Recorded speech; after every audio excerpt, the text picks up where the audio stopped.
Hello everyone, नमस्ते। स्वागत आपका आज के एक नए वीडियो में।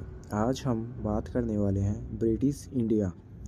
हमारा आज का लेक्चर नंबर 18 ब्रिटिश इंडिया से रिलेट करता है, जिसके हम पीवाईक्यूज करने वाले हैं। तो आइए स्टार्ट करते हैं हमारे फर्स्ट क्वेश्चन से। By which constitution law India and Pakistan way divided into two independent nation. किस संवैधानिक कानून द्वारा भारत और पाकिस्तान को दो स्वतंत्र राष्ट्रों में विभाजित किया गया था? तो ये आरआरबी एएलपी टायर 1 का क्वेश्चन है। तो पाकिस्तान विभाजन अधिनियम 1947, भारतीय विभाजन अधिनियम 1947, पाकिस्तान स्वतंत्रता अधिनियम 1947 या फिर भारतीय स्वतंत्रता अधिनियम 1947। तो इसका आंसर होने वाला है भारतीय स्वतंत्रता अधिनियम 1947। नेक्स्ट क्वेश्चन हमारा, which of the following played an important role in promoting English education in India. निम्नलिखित में से किसने भारत में अंग्रेजी शिक्षा को बढ़ावा देने के लिए महत्वपूर्ण भूमिका निभाई? तो किसने निभाई है? जेम्स मिल ने, चार्ल्स वुड ने, थॉमस बबटिंग मैकॉले ने या फिर विलियम केर ने। तो इसका आंसर होने वाला है थॉमस बेबिंगटन मैकॉले ने। नेक्स्ट क्वेश्चन हमारा, under which act the tea labourers were not allowed to leave the tea garden without permission. किस अधिनियम के तहत चाय मजदूरों को बिना अनुमति के चाय बागान छोड़ने की अनुमति नहीं है?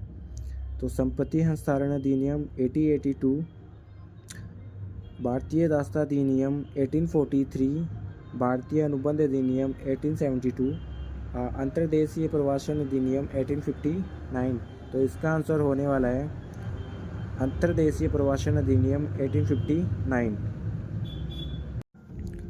नेक्स्ट क्वेश्चन हमारा, who was the first Indian native ruler to accept the system of cooperative treaty.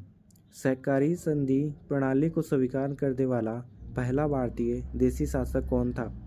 Hyderabad का निजाम, ग्वालियर के सिंधिया, पंजाब के दिलीप सिंह या फिर बड़ौदा के गायकवाड़। तो इसका आंसर होने वाला है हैदराबाद के निजाम। सहकारी संधि प्रणाली के स्वीकार करने वाला पहला भारतीय देसी शासक था ये। नेक्स्ट क्वेश्चन हमारा, which of the following US president announced the ways proposal of domination status for India in 1929। निम्नलिखित में से किस अमेरिकी राष्ट्रपति ने 1929 में भारत के लिए डोमिनियन स्टेटस के अस्पष्ट प्रस्ताव की घोषणा की? तो लॉर्ड कॉर्नवालिस ने, लॉर्ड कैनिंग ने या फिर लॉर्ड इरविन ने या फिर लॉर्ड रिपन ने। तो इसका आंसर होने वाला है लॉर्ड इरविन। नेक्स्ट क्वेश्चन हमारा, which of the following states that the law late act is a preventive killing. निम्नलिखित में से कौन कहता है कि द रोलेट एक्ट एक निवारक हत्या है? जेबी कृपलानी कहते हैं ये बात, राजेंद्र प्रसाद कहते हैं, बाल गंगाधर तिलक कहते हैं या फिर एडविन सैमुअल मोंटेग कहते हैं। तो इसका आंसर होने वाला है Edwin Samuel Montagu. Next question हमारा, which of the following states that the law late act is a preventive killing the cabinet mission sent to India by the British government in 1947 consisted of dash members. निम्नलिखित में से कौन कहता है कि the roulette act एक निवारक हत्या है? 1946 में ब्रिटिश सरकार द्वारा भारत पर भेजे गए कैबिनेट मिशन में सदस्य शामिल थे। कितने सदस्य शामिल थे? 3, 6, 4 या फिर 5। तो इसका आंसर होने वाला है 3। नेक्स्ट क्वेश्चन हमारा, in which year did the British government upset separate electorate for the Muslim. British सरकार ने मुसलमानों के लिए पृथक निर्वाचन क्षेत्र को किस वर्ष स्वीकार किया था? तो 1909, 1935, 1919 या फिर 1892। तो इसका आंसर होने वाला है 1909। नेक्स्ट क्वेश्चन हमारा, which of the following British policies inspired people to gather at Jallianwala Bagh in Amritsar. निम्नलिखित में से किस ब्रिटिश नीति ने लोगों को अमृतसर के जलियांवाला बाग में इकट्ठा होने के लिए प्रेरित किया था? भारत सरकार अधिनियम, Simon commission, Pitt's India act या फिर रोलेक्ट एक्ट। तो इसका आंसर होने वाला है रोलेक्ट एक्ट।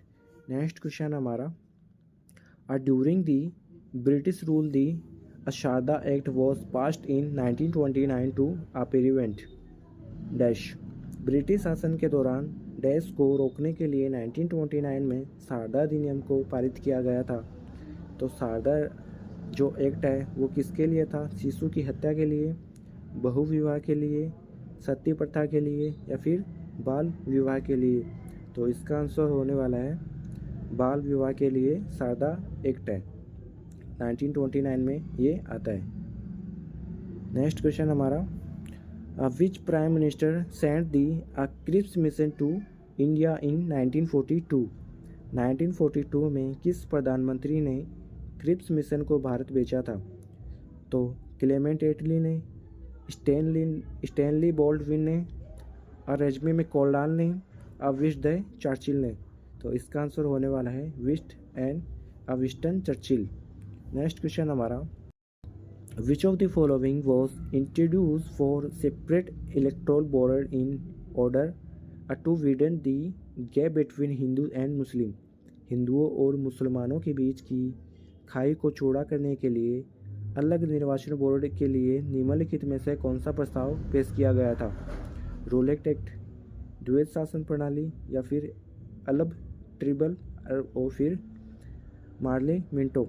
तो इसका आंसर होने वाला है मार्ले मिंटो। कब आता है? 1909 में। और नेक्स्ट क्वेश्चन हमारा, the state railway system introduce in no age Ryotwari settlement dash में शुरू की गई राज्य शासकीय प्रणाली को रेतवाड़ी बंदोबस्त के नाम से जाना जाता है। केरल, बंगाल, बॉम्बे डेक्कन, पंजाब। तो इसका आंसर होने वाला है बॉम्बे डेक्कन पंजाब। रेतवाड़ी को भारत में लेके आने का काम जो है वो थॉमस मुनरो करता है। और कब लेके आता है रेतवाड़ी सिस्टम? 1820 में। नेक्स्ट क्वेश्चन हमारा, नो अलील, no law, no appeal commitment in related to which of the following. कोई लील नहीं, कोई कानून नहीं, कोई अपील नहीं। टिप्पणी निम्नलिखित में से किससे संबंधित है? विनियम अधिनियम, रोलेक्ट एक्ट, चार्टर अधिनियम, पिट्स इंडिया एक्ट। तो इसका आंसर होने वाला है रोलेक्ट एक्ट। नेक्स्ट क्वेश्चन हमारा, the government of India act 1919 was passed by the then prime minister of India on the recommendation of the state. Bharat सरकार अधिनियम 1919 को भारत के तत्कालीन प्रधानमंत्री द्वारा राज्य की सिफारिश पर पारित किया गया था। तो इसका आंसर होने वाला है लॉर्ड एलिंगन, एडविन मोंटेग्यू, चार्ल्स प्रथम या फिर लॉर्ड लिंथलिंथगो। तो इसका आंसर होने वाला है एडविन मोंटेग्यू। तो नेक्स्ट क्वेश्चन हमारा, by the provisions of which of the following acts the rule of the east India company over the Indian provision of Britain was abolished and they were made the subject of British Queen। निम्नलिखित में से किस अधिनियम के प्रावधानों द्वारा Britain के भारतीय प्रांतों पर ईस्ट इंडिया कंपनी के शासन को समाप्त कर दिया था और उन्हें ब्रिटिश महारानी की प्रजा बना दिया था? तो कौन सा अधिनियम था ये? ब्रिटिश शासन संशोधन अधिनियम 1919, भारत सरकार अधिनियम 1858, भारत सरकार अधिनियम 1890 या फिर ब्रिटिश शासन अधिनियम 1905। तो इसका आंसर होने वाला है भारत सरकार अधिनियम 1858। नेक्स्ट क्वेश्चन हमारा, which commission was set up by the government of India to investigate the Jallianwala Bagh incident of 1919। 1919 के जलियांवाला बाग कांड की जांच करने के लिए भारत सरकार द्वारा कौन सा आयोग गठित किया गया था? तो कौन सा आयोग गठित किया गया था? फ्रेजर आयोग, बेबिंगटन स्मिथ आयोग, बटलर आयोग या फिर हंटर आयोग। तो इसका आंसर आता है हंटर आयोग। When did the Simon commission come to India? Simon आयोग भारत में कब आता है? तो 1927 में, 1913 में, 1928 में या फिर 1931 में। तो इसका आंसर होने वाला है 1931 में साइमन कमीशन भारत में आता है। नेक्स्ट क्वेश्चन हमारा which of the following provisions was a part of the Indian Independence Act 1947? निम्नलिखित में से कौन सा प्रावधान भारतीय स्वतंत्रता अधिनियम 1947 का हिस्सा था? सभी रियासतें ब्रिटिश पर निर्भर रहेगी, भारत एक राजशाही बन जाएगा, भारत 2 हिस्सों में बट जाएगा, भारत ब्रिटेन का हिस्सा बनेगा। तो इसका आंसर होने वाला है भारत 2 हिस्सों में बट जाएगा। नेक्स्ट क्वेश्चन हमारा कैबिनेट मिशन का सदस्य कौन नहीं था? Who was not a member of the cabinet mission? तो sir John Simon, lord Pethick Lawrence, A V Alexander या फिर सर स्टेफोर्ड क्रीप। इसका आंसर होने वाला है sir John Simon. Next question हमारा who chaired the new Delhi commission which a drafted the Indian penal code enacted in 1860? 1860 में अधिनियम भारतीय दंड संहिता का मसौदा तैयार करने वाले नई दिल्ली आयोग की अध्यक्षता किसने की? लॉर्ड लिंथलिंथगो, लॉर्ड कर्जन ने, लॉर्ड मैकाले ने या फिर लॉर्ड हार्डिंग ने? तो इसका आंसर होने वाला है लॉर्ड मैकाले ने। नेक्स्ट क्वेश्चन हमारा the first municipal corporation was established in 1688 during the British rule in the Forman presidency of dash. प्रथम नगर निगम की स्थापना 1688 में ब्रिटिश शासन के दौरान पूर्व प्रेसिडेंसी में की गई थी। मद्रास में, कलकत्ता में, बम्बई में या फिर नागपुर में? तो इसका आंसर होने वाला है Madras. Thank you so much everyone हमारे साथ में जुड़ने के लिए। अगर वीडियो पसंद आई तो एक लाइक दिल से छोड़ देना, किसी भी दोस्त के साथ में शेयर करना। मिलते हैं अगले लेक्चर में और आपको महाशिवरात्रि की बहुत बहुत सारी शुभकामनाएं और आपकी फैमिली को भी बहुत बहुत सारी शुभकामनाएं। बने रहिए हमारे साथ। इसकी जो भी PDF है आपको टेलीग्राम पर प्रोवाइड करवा दी जाएगी। डिस्क्रिप्शन में लिंक दिया गया है तो आप वहां से ज्वाइन हो सकते हैं। Thank you so much everyone.